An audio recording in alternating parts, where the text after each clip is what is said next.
الله تبارک وتعالی په خپل مخلوق باندې ډیر مهربان دی او د خپل مخلوقات سره الله ډیر مینه لري. دا مینه د دې څه معلومیږي کوم انسان چې د الله د مخلوق سره ښېګڼه وکړي، احسان ورسره وکړي، پر هغه باندې شفقت وکړي، پر هغه باندې مهربان سي، د هغوی نه مصیبت لري کړي، الله جل جلاله پر دې کس باندې خصوصي رحم کوي.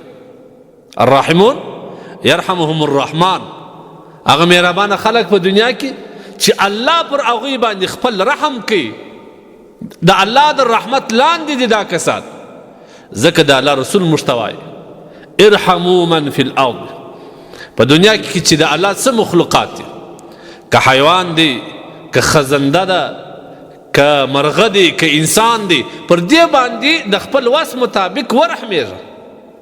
زړسوی په ځان کې پیدا که، د هغوی مشقت او تکلیف لرې که، که موړې که وږې موړې که، که تږې اوبه یې که، که په حاجت کې په مشکل کې هغه حاجت ورپوره که. دا دومره اجر لري چې الله جل جلاله بیا خصوصي پر تا باندې رحم کوي. تاسو به اورېدلي هغه د دنیا مجازي عشق باندې چې کوم دوه کسان مبتلا و، لیلا و مجنون. هغه چې به کله پر دې کلي د لیلا تېرېدی، امر علی دیار لیلا، د لیلا پر کلي چې به تېرېدی نو هغه د لیلا د کلي دیوالونه به موچول. دی سوی وما حب الدیار شغفنا قلبي. د دیوالو محبت زما زړه نه دی مشغول کړی، زما زړه نه دی وړی، ولكن حب من سكن الديار. دا هغه محبت په خاطر باندې د دیوالونو مچوم چې څوک په دې کلي او په دې علاقه کې اوسېږي. نو چې یو مجازي عشق دا رقم چې د هغه سره وابسته کلی په هغه کلي کې چې دا اوسېږي، د دې د محبت څخه هغه کلی موچي. نو زموږ د خپل رب سره مینه او محبت باید د دې 100 چنه نه زراعت چنده زیات سي. عشق مولا که کم از لیلا بود. دا لا مینه او محبت که د لیلا در محبت کم سي، بیا به دا څه به د دې انجام بیا څه چې مجنون د لیلا په محبت کې د کلي دیوالونه ښکلول مچولې. ما او تا د خپل رب په محبت کې دومره نسي کولی چې د الله مخلوقات سره رحم وکړو. د کم مخلوق چې الله مالک دی، الله خالق دی، د هغه مخلوق سره ښېګڼه کول دا د الله سره د مینې او محبت علامه ده. دا واوره. او کوم کسان چې د الله د مخلوق سره رحمیږي، مینه او محبت سره کوي، شفقت ور باندې کوي، الله به د دې کسان سره مینه کوي. بخاري شریف کې هغه اوږد روایت دی، یو واقعه ده چې یو فاحش زنانه، زناکاره زنانه، ټول عمر یې د الله په نافرمانۍ تېر کړی. ته د الله رحم او شفقت ته وکړه. یو وخت لاره کې را روان و، یو سپی د ډېر شدت تندې له وجې پر لندم ځکه باندې ژبه مږي. کله چې هغې ته وکتل رحم یې ورباندې راغی. بیا یې د خپل پښې څخه هغه د چمړې موزه وکښل، بیا یې په یو شي باندې وتړل، د څاڅې اوبه ورته راوکښلې، هغه سپی اوبه کوي. نو الله جل جلاله ته د دې عمل دومره خوند ورکړي چې تا زما د یو هغه درنده مخلوق چې سپی دی، د هغه سره تا احسان وکړي، هغه تا اوبه کوي، پر هغه د رحم او شفقت وکړي. الله جل جلاله بیا ستا سره د رحم معامله کوي، د هغه ښځې مغفرت الله وکړي.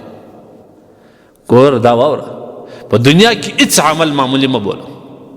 یو میږی دی په لاره کې پروت دی، یا په اوبو کې پښې وهي، تا راپورته کړي، هلته دې کښېښوئ، ته نه یې خبر چې الله د دې عمل په وجه تا ته کم اجر درکړي.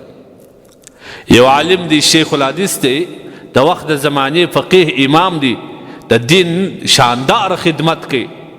هغه په خپلو خدمتو کې د تصنیف خدمت هم کوي. هغه زمانه و چې قلم به دې په سیاهي کې ډوب کړي، بیا به دې خط ورباندې نه کوي. قلم څوکه بلنده سو، بیا به دې هغه باندې خط لیکي. د چې کله د لرګي کلم مشواڼي ته واچو هغه لوند سمچ رالی ور باندې کښېنست د خپل خط ودروي دا قلم یې ایثار کوي د دې مچ دپاره چې دی وبس دا مچ ته موږ څونه په معمولي نظر ګورو بیا پته مچ چې وبس ولاړ سو د خپل خط شروع کوي وخت تېر سو باقي نه دی کړی په دې عمل کله چې وفات سو چا خوب ولیدی دا واقعات کتابو لیکلي دي د دې دپاره نه چې حقیقت وي د عبرت دپاره دا واقعات دي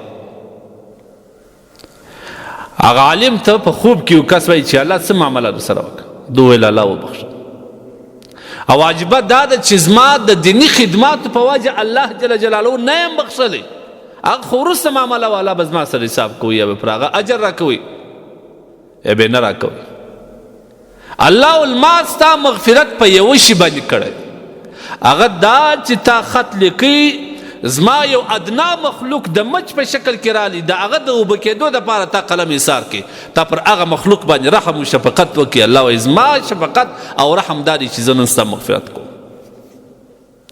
نن څومره بېوزله انسانان څومره انسانان مړ د دې سره ورحمېږي پر دې شفقت وکړي د الله جل جلاله مهرباني به بیا پر تاسو باندې راځي هېڅ عمل معمولي مه بوله ولو که یو حیوان په اوبو کې پروت لغتې وي دا راپورته کې دا ستا د مغفرت ذریعه ګرځي انشاءالله یو حیوان وږي تږي تی اوبه کې یو مسکین دی اوبه کې یو مسکین دی تږي هغه دی اوبه کې نو بیا به الله جل جلاله ستا ټول مشکلات لرې کوي الله پاک جل جلاله بیا پر تا باندې رحمېږي د الله رحم بیا زموږ د رحم باندې په هزارهاو نه په لکهاو چنده زیات نو په کار دا د موږ د الله سره مینه پیدا کړو د الله د مینې یوه علامه دا ده چې د خدای د مخلوقات سره مینه کول په هغوی باندې شفقت کول په هغوی باندې زړهسوی کول دا د الله تبارک وتعالی د مینې علامه ده